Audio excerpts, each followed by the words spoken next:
Right, so having covered murder drones for over 2 years now, I have thought of hundreds of different ideas for videos. Some of them I can flesh out and make into full-length posts, some get released as shorts if they seem interesting enough, and the majority of them float around in the back of my head for all eternity. So today I thought I'd alleviate some of the pressure building up in my skull and talk about some of my unorganized murder drones thoughts. Also, the fanfic review video is taking forever to research and I didn't want to leave you guys without a video. Let's get into it. First up, I want to talk drone anatomy, more specifically in reference to all of the weird stuff that goes on inside of their chests. Pure worker drones seem pretty simple. From what we can tell, there's absolutely nothing organic inside them, only metal and machinery. Murder drones act a little bit differently. We see plenty of dismemberment from these guys, so I think it's safe to say that their arms, legs, and from what I can tell their heads are all still completely mechanical. However, their torso is filled with a biological rib cage that protects their core. First off, this makes absolutely no sense from a physical standpoint. Their exterior is metal, they already have an exoskeleton propping them up, they don't also need an endoskeleton to house the core. In fact, this is worse than having nothing there because ribs crack easier than steel does, so denting their exteriors could cause a cracked rib to shoot straight into their core. But what really has me confused is the solver drones. How do they have the same fleshy torso as the murder drones to hold their core? Is it always there since the moment they're born? Were the first drones infected with the solver operated on to put one in there?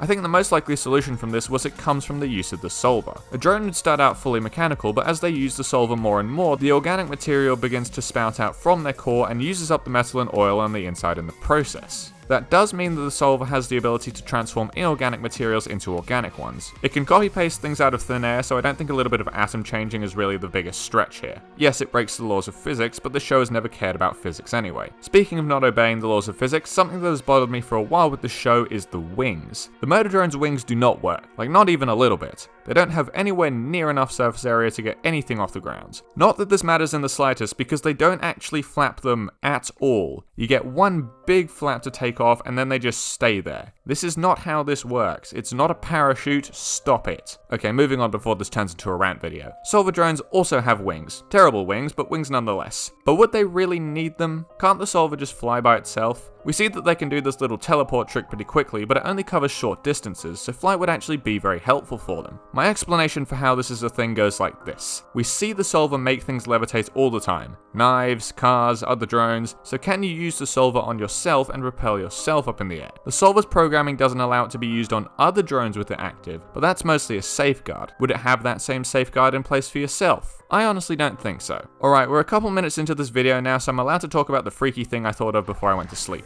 So you know how V&J are built like, well, that?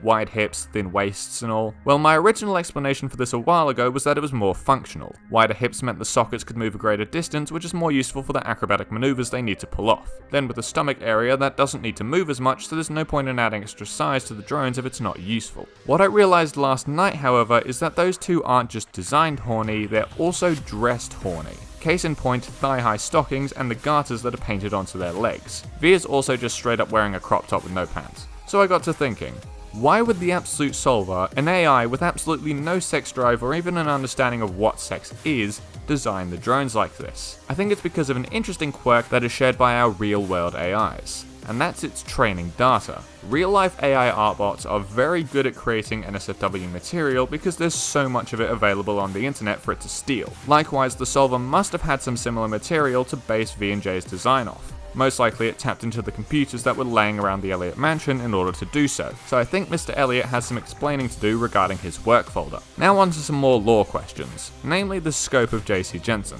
Exactly how many systems was this company stretched across? We know of at least 4, our own system and the others shown to be infected during episode 6, but is that it or is there more? If you're at the point where the only purpose an entire star system serves for you is its copper output, then there must be tons of the things out there. You'd expect at least 2 to be used for humanity, since at this scale we'd likely need to occupy more than the 3 potentially habitable planets in our solar system. Then I'd expect another half dozen minimum for extracting resources, since we're naming them after the ores we're digging up.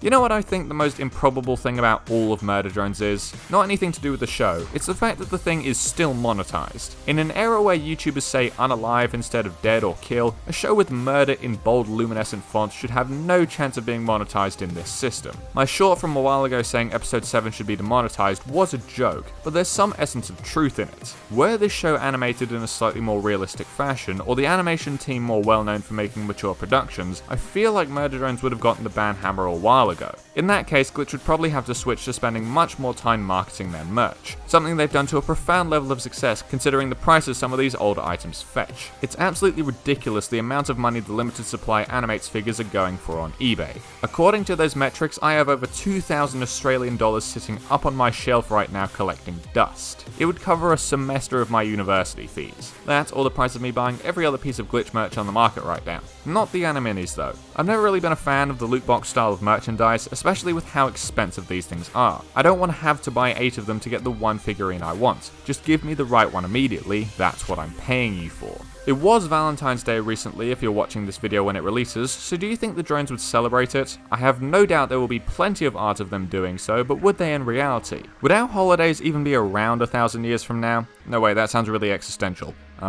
Side tangent. What day would they celebrate it on? In fact, how does the calendar even work on Copper 9? We see this one in episode 4 which has a made up month in it that lasts around the same number of days as an Earth one. If we assume that Copper 9 is tilted on its rotational axis like Earth, it means that it would go through the seasons, and the star of the system looks like a yellow star similar to the Sun, so years on Copper 9 appear to be very similar to Earth's. In fact, I suppose they would have to be almost the same, given the fact that they continue to count with what I assume is the same year system that we have now. So with all of that said, why are there different months here at all? Just use the regular ones that have been used for hundreds of years. Except August and July, they can piss off back to the Romans. If you don't understand what I mean by that, let me explain. So you've probably noticed that the months of October and December don't line up with the prefixes on their names. Oct means 8, but it's the 10th month, and Dec means 10, but it's the 12th month. Well, originally there were only 10 months in the calendar, and these did line up, but Augustus and Julius Caesar thought very highly of themselves, and as such wanted months named after them. As such, August and July, named after the two Caesars, were placed in the middle of the year where they could mess up the names for the later half. It appears I've gotten too sidetracked and completely stopped talking about the show. Let's go back. What is burning on Braden's head? The fire is here for multiple days, so it has to be an extremely efficient fuel source that's burning here, but it doesn't look like there's anything that could even burn in the first place. The skulls of drones are made of metal and glass with some wiring inside. I suppose that could catch fire if it's hot enough, but then the fire would be inside of his head and not outside. His helmet also looks like it's made of metal, and he doesn't have any hair that could be lit up because that's reserved for the girls in N, and he isn't old enough to get a mustache. Does he just dump lighter fluid on his head every morning when he wakes up?